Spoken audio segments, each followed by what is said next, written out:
할렐루야. 8월 12일 매일 성경 말씀 묵상 주님의 이름으로 시작합니다. 스가랴서 7장 1절부터 14절의 말씀입니다. 다리오 왕 제4년 아홉째 달 곧 기스레 월 4일에 여호와의 말씀이 스가랴에게 임하니라.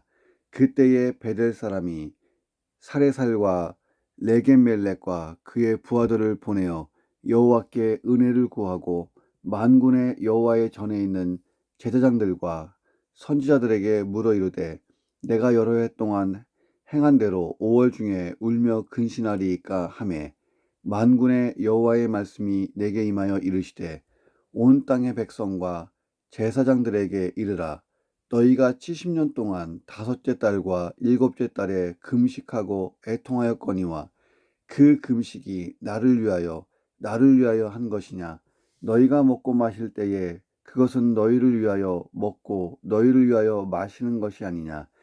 예루살렘과 사면 성읍에 백성이 평온히 거주하며 남방과 평원에 사람이 거주할 때에 여호와가 옛 선자들을 통하여 외친 말씀이 있지 않느냐 하시니라. 여호와의 말씀이 스가랴에게 임하여 이르시되 만군의 여호와가 이같이 말하여 이르시기를 너희는 진실한 재판을 행하며 서로 인애와 긍휼을 베풀며 과부와 고아와 나그네와 궁핍한 자를 압제하지 말며 서로 해하려고 그 마음에 도모하지 말라 하였으나 그들이 듣기 싫어하며 하여 등을 돌리며 듣지 아니하려고 귀를 막으며 그 마음을 금강석 같게 하여 율법과 만군의 여호와가 그의 영으로 옛 선자들을 통하여 전한 말을 듣지 아니하므로 큰 진노가 만군의 여호와께로부터 나왔도다. 내가 불러도 그들이 듣지 아니한 것처럼 그들이 불러도 내가 듣지 아니하리라. 만군의 여호와가 말하였느니라. 내가 그들을 바람으로 불어 알지 못하던 여러 나라에 흩었느니라. 그 후에 이 땅이 황폐하여 오고 가는 사람이 없었나니 이는 그들이 아름다운 땅을 황폐하게 하였음이니라 하시니라. 아멘. 자, 오늘 본문의 내용들을 봅니다. 성전 건축이 한창 진행 중에 있는 상황입니다. 자, 이때는 다리오 왕 제4년인 주전 518년입니다. 스가랴에게 하나님의 계시의 말씀이 또다시 임하고 있습니다. 자, 이 말씀의 배경이 뭐냐면 베델 사람들이 찾아와서 질문한 거예요. 이 질문을 가지고 하나님께 아마 스가랴가 물었겠죠. 기도하면서 그때 하나님이 응답하신 내용이 오늘 본문의 말씀입니다. 야, 여기서 이 베델 사람들은 누구냐면 주전 586년 5월 7일에 예루살렘과 성전이 파괴됐어요. 예루살렘과 성전이 파괴된 것을 애도하고 가슴 아파하면서 금식하기 시작했습니다. 해마다. 그 금식을 지금 518년까지 이어온 거니까 한 70년 이상을 지금 금식을 했단 말이죠. 매월 그 5월 7일에. 자, 이 금식을 지금도 계속해야 되느냐고 제사장과 선지자들에게 질문한 거예요. 왜냐하면 지금 뭐 하고 있습니까? 예루살렘이 회복되어 가고 성전 건축이 진행되고 있잖아요. 그러니까 이 금식이 좀 의미가 없어 보이는 거예요. 질문한 거예요. 자, 그들은 당시 선민들이 바벨론의 포로로 잡혀간 후에 자, 해마다 그곳에서 예루살렘 성과 성전의 파괴를 애통해하며 5월 중에 금식을 행했다는 것입니다. 이것은 하나의 종교적인 관습이 되었고 포로기한 이후에도 계속해서 지켜지고 있었습니다. 그런데 성전 재건 공사가 재개됐고 절반 정도의 진척을 보이는 상황이에요. 이 선민들은 이미 포로기한이 이루어진 지 20년이 경과됐고 또 성전 재건 공사도 순조롭게 진행되는 이 마당에 굳이 성전 파괴에 대한 애도하는 금식을 지속적으로 할 필요가 있는지 의문을 갖게 됐습니다. 자, 이들의 질문을 보면 일면 타당성이 있어 보이잖아요. 자, 그런데 하나님께서는 그들의 질문을 가지고 근본적인 신앙의 문제를 지적하고 계십니다. 자, 하나님의 말씀을 들어보면서 오늘 본문을 묵상합니다. 그 첫 번째는 뭐냐면 신앙에 있어서 신앙의 형식도 중요하지만 보다 중요한 것은 내용이다 하는 거예요. 형식도 중요해요, 물론. 그러나 중요한 것은 내용이라는 것입니다. 자, 5절의 말씀을 보면 당시 베델 사람들이나 포로에서 돌아온 사람들에게 가히 충격적으로 들렸을 만한 말씀이에요. 온 땅의 백성과 제사장들에게 이르라, 너희가 70년 동안 다섯째 달과 일곱째 달에 금식하고 애통하였거니와 그 금식이 나를 위하여 한 것이냐. 자, 하나님께서는 그간의 이 선민의 금식의 동기가 잘못되었다, 이렇게 지적하고 계시는 거예요. 여러분 생각해 보세요. 어떤 일의 동기가 잘못됐다면 그 일 자체가 참 무의미하지 않습니까? 금식의 동기가 잘못되었으니 금식 자체가 무의미한 것이 됐다는 거예요. 자, 그렇다면 그 금식을 지금 계속하는 것도 계속 무의미한 것의 반복이 되잖아요. 그러니 지금까지 금식을 해온 그들의 입장에서 이게 얼마나 이 충격적으로 들리는 말씀입니까? 70년 이상을 어떤 종교적인 관행처럼 해왔는데 하나님께서 말씀하세요. 나를 위하여 두 번이나 반복하시면서 선민들의 금식의 동기가 하나님이 아니고 자기들을 위한 금식이었다라고 강조하고 계세요. 자, 6절은 보다 구체적이에요. 너희가 먹고 마실 때에 그것은 너희를 위하여 먹고 너희를 위하여 마시는 것이 아니냐. 자, 생각해 보세요. 그러면 금식하는 이유가 뭘까요? 우리가 금식하는 이유? 자, 삶에 절대적으로 필요한 음식을 일정 기간 금하는 어떤 형식 이 자체를 의미하는 것은 아닐 것입니다.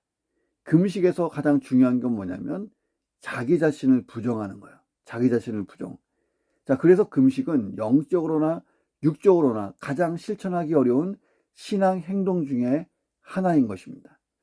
자, 그래서 금식은 하나님 앞에서 자기의 죄를 회개하거나 어떤 문제에 대해서 완전히 내려놓았을 때 그 상태를 고백하며 나를 부인하고 하나님이 무슨 말씀을 하시든 하나님 뜻 안에 겸손히 살겠다라고 하는 그런 동기에서 출발을 해야 된다 하는 거예요. 자, 그런데 아마도 당시 선민들이 다른 동기에서 금식을 했던 것 같습니다. 자, 가슴 아픈 과거의 아픈 사건, 과거의 가슴 아픈 사건을 잊지 않고 있다. 내가 과거를 잊지 않고 있다. 이 아픈 사건을 기억하고 있다. 이것을 외적인 형태로 증거하는 것입니다. 자, 그럼으로써 얻는 효과는 뭐냐면 나는 종교적으로 거룩한 사람이다. 이것을 드러내고 싶은 거예요. 자, 금식의 계속성을 질문했지만 하나님은 그 금식이 의미 없음을 말씀하시고 신앙의 좋은, 훌륭한, 중요한 교훈을 주셨어요. 그것은 신앙의 형식보다 내용이 더 중요하다라고 하는 진리예요. 자, 그렇다고 금식 자체가 나쁜 것은 아니에요. 성경을 보면 금식 기도가 가지고 온 기적적인 하나님의 역사와 은혜와 복주심이 얼마나 많은지 모릅니다. 자, 우리 주변에도 그런 간증을 많이 듣잖아요. 자, 그런데 그런 결과가 금식의 목표, 금식 기도의 목표가 되면 안 된다는 거예요. 내 소원, 내 관심, 내 목표가 관철되는 것이 금식의 동기가 되어서는 안 되고 하나님의 뜻이 내 인생 가운데 이루어지기를 원하는 것, 이게 동기가 되어야 한다는 거예요. 자, 그렇다면 이 금식을 통해서 타인에게 자기의 신앙을 드러내려고 하지 않았을 거라는 거예요. 자, 중요한 것은 하나님의 뜻이지 내 뜻을 관철시키는 것이 아니기 때문이다 하는 것입니다. 자, 이 베델 사람들이 일종의 강박관념을 가진 사람들처럼 금식을 해온 것 같아요. 과거로부터 해온 일이니까 힘들더라도 해야 된다는 생각으로 금식을 했던 것 같아요. 자, 예수님 시대에도 이런 오래된 금식 관행이 있었어요. 누가복음 18장 12절 보세요. 거기 보면 바리새인과 세리가 기도하는 장면이 나와요. 이 바리새인의 기도를 예수님이 책망하십니다. 그가 어떻게 기도했습니까? 나는 일주일에 2번 금식하고 또 소득의 11조를 드립니다.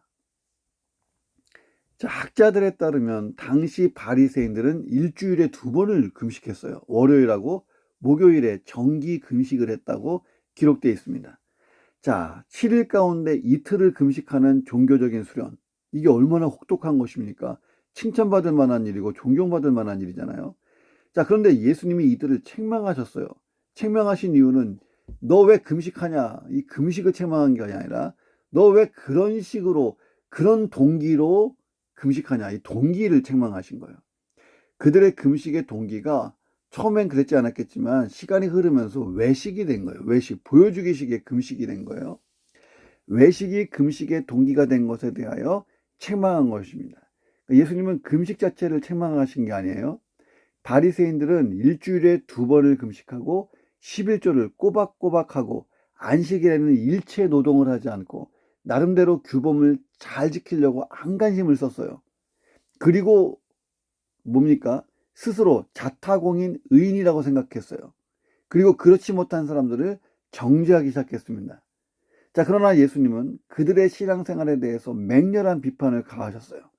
형식만 있지 내용이 없었다 하는 거예요. 자, 신앙의 내용이 무엇입니까? 예수님 당시로 한다면 신앙의 내용은 예나 지금이나 똑같아요. 하나님 사랑, 이웃 사랑이에요. 하나님 사랑, 이웃 사랑이 결여된 그들의 신앙적인 모든 행동을 예수님이 비판하셨다 하는 것입니다. 하나님께서는 이스라엘 백성들에게 이런 질문을 하세요. 7절 보세요. 예루살렘과 사면성읍에 백성이 평온히 거주하며 남방과 평원에 사람이 거주할 때에 여호와가 옛 선자들을 통하여 외친 말씀이 있지 아니하냐. 자, 과거 이 바벨론에게 나라가 멸망하기 전에 선지자들이 지속적으로 심판을 경고하면서 했던 말이 있지 않느냐 하고 깨닫게 하십니다. 생각나게 하십니다. 도대체 그게 무엇이었습니까? 나라가 망하고 포로로 끌려가고 했던 이유가 뭐냐면 형식주의 신앙이 문제였다는 거예요. 자, 성전에 와서 제사 드려요. 제사 드리는 것 그 자체는 얼마나 훌륭한 일이에요. 예배 드리는 건데. 그런데 성전에 와서 제사 드리는 동기가 문제된 거예요. 동기가 뭐였냐면 보험 드는 거예요. 보험. 예, 이 무슨 말인지 아십니까? 마음에는 하나님 사랑이 없어요. 이웃에 대한 사랑도 없어요. 자, 그런데 하나님의 도움은 필요해요. 필요하기 때문에 와서 예물을 풍성히 드립니다. 자, 그리고 지은 죄가 많기 때문에 풍성한 예물을 드리면서 용서에 대해서 하나님과 합의하려고 하는 거예요. 자, 그러다 보니까 성전 제사가 타락했어요. 자, 그리고 하나님 이외에 다른 신도 섬겨요. 예, 우상 숭배하는 거예요. 이방 신상도 함께 갖다 놓고 흥정을 벌이는 장소가 됐어요. 일단 많이 들여놓고 죄사함을 받고 돌아가는 거예요. 복만 받으면 돼요. 복만. 예, 복만 얻으면 됩니다. 자, 하나님이 그들의 제사를 역겨워하셨죠. 그들의 재물을 가증스럽게 생각했어요.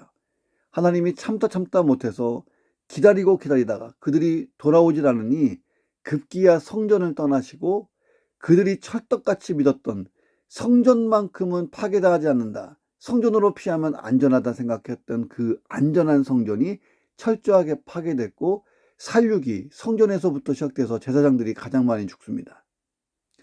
오늘 내 신앙에도 형식만 가득 차 있지 않은지 우리가 묵상하고 생각해 봅니다. 내용이 없는 신앙은 아닌가? 자, 형식은 다 없어지고 내용만 남는다면 얼마큼 남을까 하는 생각을 가져보면서 묵상해 봅니다. 내 신앙은 형식도 있고 그 형식을 기반으로 내용이 풍성한 신앙 생활 되시기를 주의 이름으로 축원합니다. 두 번째는 진실한 신앙은 삶으로 증거되어야 된다. 증명되어야 된다 하는 거예요. 예수님께서는 스가랴 당시 선민들에게 하나님께서 스가랴 당시 선민들에게 하나님께서 과거에 선지자들에게 주신 말씀을 다시 묵상하고 그 말씀대로 순종해 보라고 말씀하십니다. 그것이 금식보다 더 중요하고 시급한 일이라는 거예요. 당시 이 선민들이 관행처럼 계속되어 온 금식을 계속할 것인가에 대한 관심이 많았지만 하나님의 관심사는 다른 데 있었다는 거예요. 그것은 진실한 신앙생활, 삶으로 증거되는 신앙생활을 하라는 것입니다. 이 9절 보세요. 9절 10절. 만군의 여호와가 이같이 말하여 이르시기를 너희는 진실한 재판을 행해라. 서로 인애와 긍휼을 베풀어라. 가부와 고아와 나그네와 궁핍한 자를 압제하지 마라. 서로 해하려고 마음에 도모하지 마라. 쭉 말씀하십니다. 한마디로 뭐예요? 의와 자비를 행하라는 거예요. 행하라. 이 의와 자비는 하나님의 거룩한 성품들이에요. 자, 바벨론에게 멸망하기 전 이 과거 선민들, 그들의 조상들은 하나님께서 의와 자비와 긍휼을 행하라고 끊임없이 선자들을 통해서 말씀하셨는데 전적으로 무관심한 채로 있었고 자기들이 안고 있던 이 문제들에만 집중하고 살았다는 거예요. 삶은 죄로 가득하고 엉망인 채 살면서 성전에 오면 오직 제사와 절기 준수에만 매달렸다는 거예요. 형식 막 갖다 뭐 드리고 막 철저하게 금식하고 외치고 막 기도하고 자기들의 무거운 죄책감을 털어버리는 것, 이게 하나의 제사와 절기 준수의 목적이었다는 거예요. 현실적인 위기를 극복하는 데 관심이 있었어요. 자, 죄책감을 버리고 현실적인 위기를 극복하려고 하는 그런 것이 나쁜 것은 아니잖아요. 그런데 그 방법이 제사였다는 거예요. 죄책감을 버리고 현실적인 위기를 극복하는 것이 나쁜 것은 아닌데 방법으로 제사를 사용했다. 이 말은 뭐냐면 하나님을 경외하는 마음 없이 형식적인 제사와 절기를 지키는 일에 매달리고, 자, 그 일을 열심히 하고 난 다음에 나는 면죄부를 받았다라는 확신이 들면 나가서 또다시 죄악을 저지르기 시작하는 거예요. 이 얼마나 참혹한 일이에요. 자, 이런 확신도 하나님이 주신 확신도 아니에요. 내 마음에 그런 마음이 들면 하나님도 그랬겠지 하고 나가서 이제 나는 자유인이다 하고 또다시 때를 묻히는 거예요. 근데 때는 하나도 안 지워졌는데. 자, 이 말씀이 이해가 되십니까? 하나님께서는 삶으로 증거되지 않은 신앙, 이건 진실한 것으로 인정하지 않으셨다 하는 것입니다. 내 만족을 위해 예배드리고 내 만족을 위해 신앙생활하고 내 만족을 위해서 뭔가 헌금도 하는 거예요. 그리고 내가 마음에 참 열심히 했다라고 하는 충족감이 들면 그때부터 또 내 마음대로 신앙생활하는 거예요.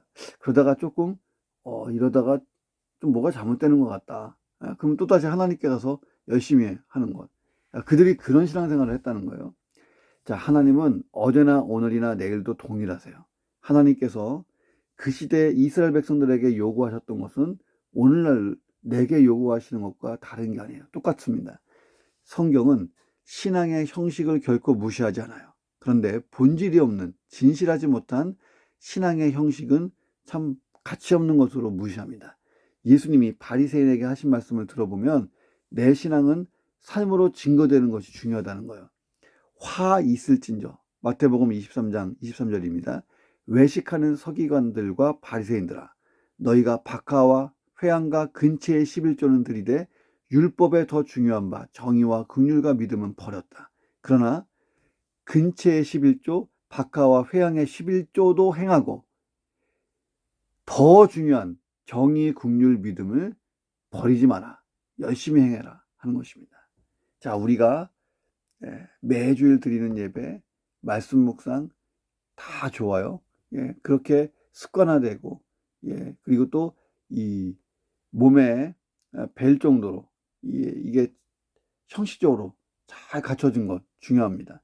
중요한 것은 뭐냐면 그 안에 내용이 풍성해서 이 풍성한 이 믿음과 신앙의 내용들이 밖으로 나와서 내 삶 가운데 증거가 되는, 그래서 하나님 사랑, 이웃 사랑, 이것이 온전히 실천되는 것, 이것이 하나님이 우리의 삶 가운데 요청하는 것입니다. 자, 그런 균형 잡힌 신앙생활 하시기를 주의 이름으로 축원합니다. 자, 세 번째, 기도 응답은 말씀에 대한 순종에서부터 시작이 된다 하는 것입니다. 자, 과거 선민들의 심각한 문제가 뭐예요? 말씀에 대한 불순종을 넘어서 말씀 듣는 것 자체를 싫어하고 등을 돌리고 귀를 막았다는 거예요. 그들의 마음이 얼마나 완고한지 하나님께서는 12절에 금강석 같았다라고 말씀하십니다. 금강석 같이 완고한 마음, 말씀에 대한 불순종의 결과, 이 결과는 하나님의 큰 진노를 맞이하는 결과가 왔다는 거예요. 13절에 보니까 내가 불러도 그들이 듣지 아니한 것처럼 이제는 그들이 불러도 내가 듣지 아니하리라. 여러분, 이게 얼마나 참혹한 말이에요. 말씀이에요. 내가 불렀는데 그들이 마음을 금강석과 같이 해갖고 내 말씀을 전혀 내 말을 듣지 않는 거예요. 그러니 나도 이제 그들이 불러도 내가 듣지 않을 거다. 하나님과의 교제가 단절된 거예요. 하나님의 교제가 단절됐는데 그런 제사, 그 많은 헌물이 무슨 의미가 있겠어요? 우리는 기도 응답의 원리를 봅니다. 기도 응답의 원리는요, 하나님과 나 사이의 교제가 풍성하면 기도도 잘 응답되는 거예요. 기도 응답의 여부는 기도하는 자가 얼마나 애절하게 많은 시간을 부르짖었느냐, 이것도 참 중요한데, 그가 얼마나 이 기도 응답에 합당한 삶, 순종한 삶, 또 말씀에 귀 기울이는 삶을 살았는가에 달려있다는 거예요. 잘 들어보세요. 기도가 뭡니까? 하나님과의 대화예요. 여러분, 대화는 일방통행이 아니잖아요. 양방통행이에요. 자, 우리가 내 말만 하는 것이 아니라 하나님의 말씀을 듣는 것도 중요합니다. 자, 그래서 기도를 참 오래 할 수 있으려면 말씀을 묵상하고 그 묵상한 말씀을 토대로 기도해 보세요. 참 우리의 기도가 달라지고 말씀의 조명을 받아서 바른 기도를 하게 되고, 그러다 보면 그 말씀에 준하여서 바른 삶을 살게 되고, 그럼 바른 삶 속에서 기도의 응답은 확실하겠죠. 말씀을 듣고 순종하는 것과 기도 응답이 서로 연결되어 있다고 하나님 말씀하시는 거예요. 하나님이 누구세요? 자, 우리가 대통령, 아니면 내가 소중히 생각하고 사랑하는 사람, 때로는 거절하기 버거운 나의 상관이나 지위 높은 사람, 이분들이 하시는 말씀을 가볍게 듣고 무시할 수 있어요? 무시 못하죠. 그런 영향력을 가진 사람들이 한 말은 토를 달 수가 없는 거예요. 무조건 시행해요. 예, 그렇지 않습니까? 자, 그런데 천지 만물을 창조하시고 심지어 나를 창조하시고 나를 사랑하시기 때문에 아들까지 십자가 내주면서 나를 구원하신 그 하나님, 지금도 나를 사랑하고 보호하시고 인도하시는 하나님이 말씀을 하시는데 어느 정도 순종해야 될까요? 자, 그래서 하나님의 말씀을 잘 들었다는 것은요, 지식으로 끝나서는 안 나고 그 말씀대로 사는 삶, 행함까지 가야 되는 거예요. 그것이 말씀에 대한 순종이에요. 그런 하나님의 말씀을 잘 듣고 순종하고 행하기까지 한 그런 말씀에 대한 들음이 잘 돼 있으면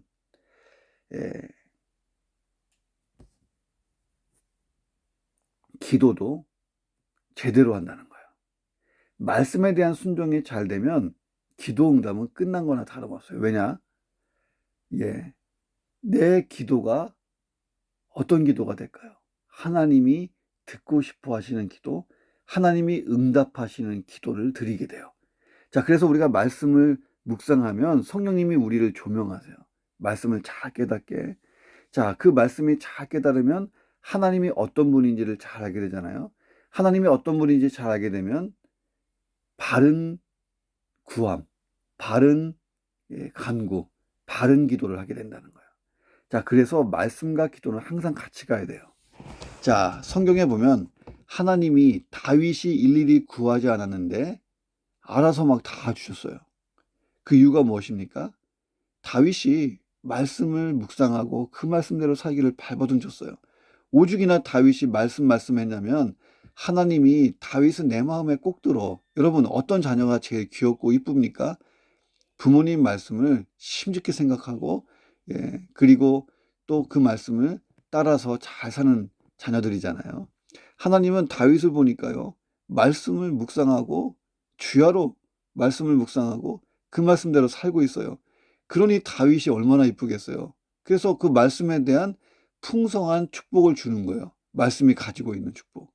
그대로 다윗에게 임하게 하신 거예요. 자, 말씀에 대한 순종 잘하고, 그러면 입을 열어서 기도하지 않아도 되느냐? 아니죠. 입을 열어 기도하는 것 중요합니다. 여러분 생각해 보세요. 말씀에 대한 순종하다 보면, 말씀 그대로 살다 보면요, 하나님이 어떤 분인지 더 깊이 알게 돼요. 그러면요, 기도하고 싶어져요. 하나님께 말씀드리고 싶어져요. 여호와는 나의 목자시니 하나님, 정말 하나님이 내 목자시네요.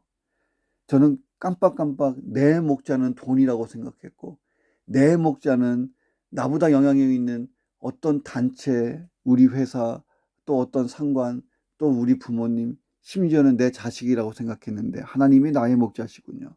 오늘도 내 목자 되어 주십시오. 자, 이렇게 바른 기도를 하게 된다는 거예요. 말씀에 대한 순종을 하면 하나님을 경험하게 돼요. 어떤 분인지. 그러면 어떤 사람에 대해서 우리가 더 깊이 알고 감동을 받으면 어때요? 그분에게 더 말하고 싶잖아요. 예. 이야기하고 싶잖아요. 자, 그러면 이야기하고 싶은 것을 이야기하면 돼요. 다윗이 그렇게 시편을 써내려간 거잖아요. 예. 영성일기. 예. 그것도 그런 거잖아요. 내가 하나님을 그만큼 알기 때문에 말하고 싶은 거예요. 하나님께 말씀드리고 싶은 거예요. 그걸 적은 거예요. 뭐 그걸 책이 나오기도 하고. 예. 하나님께 말씀드리고 싶은 기도의 갈망이 크게 올라온다는 거예요. 목사님, 저는 참 기도가 안 돼요. 그 얘기는 다 뒤집어 놓으면요. 목사님, 저는 말씀 묵상을 못하고 있어요. 똑같은 거예요. 예. 말씀 묵상이 제대로 되면 기도하고 싶어집니다. 기도하다 보면요. 말씀 보고 싶어져요. 예. 말씀과 기도에만 전무하리라. 예. 사도 베드로가 사도행전에서 집사들을 세우면서 얘기하잖아요. 말씀과 기도에 전무하리라. 사역하다 보면, 세상 살다 보면 말씀과 기도가 모든 것의 기초, 출발이라는 거예요. 자, 그런 갈증 한번 경험해 보세요. 말씀을 묵상하다가 정말 기도하고 싶고 하나님께 말씀드리고 싶고 해서 막 영성일기 쓰고, 그리고 또 기도하고 막 그 영성일기 쓰고 막 이러다 보니까 또 말씀을 더 먹고 싶고, 야, 이보다 훌륭한 사람이 있어요. 그 나라와 의를 구하는데 하나님이 뭘 안 채워주실까요? 다윗에게는 그냥 구하지도 않은 은혜를 주시고 영원한 언약까지 세워주시잖아요. 자, 그런 갈증 있는 인생 되어 보시기를 주의 이름으로 축원합니다. 기도하겠습니다. 하나님, 내 신앙생활은 어떤가요? 형식만 있지는 않은가요? 때로는 그 형식이 버겁고 그 형식을 유지하는 데 힘이 들어서 신앙생활을 중단하고 싶거나 잠시 쉬고 싶은 마음이 있지는 않은가요? 하나님, 형식 안에 내용이 풍성하여서 진정한 신앙생활, 삶과 하나님 내 영혼이 함께 믿음과 운영되는 그런 풍성한 신앙생활이 될 수 있도록 역사해 주옵소서. 그래서 하나님, 삶으로 증거되는 진실한 신앙이 되게 하시고 하나님, 그 신앙이 열매를 맺는 그런 삶이 되게 도와 주옵소서. 말씀에 대한 온전한 순종이 일어나서 기도의 갈망을 깨닫게 하시고 기도하게 하시고, 기도하면 또 말씀이 내 안에 차오르기를 원하여서 말씀을 묵상하고 기도와 말씀, 기도와 말씀, 하나님, 그런 거룩한 풍성함이 내 삶을 가득 채우고 그 결과 하나님의 뜻을 구하고 하나님의 뜻이 내 인생 가운데 그대로 펼쳐지는 말씀 그대로의 역사, 기도 응답을 체험하게 도와주옵소서. 존귀하신 예수님 이름으로 기도드립니다. 아멘.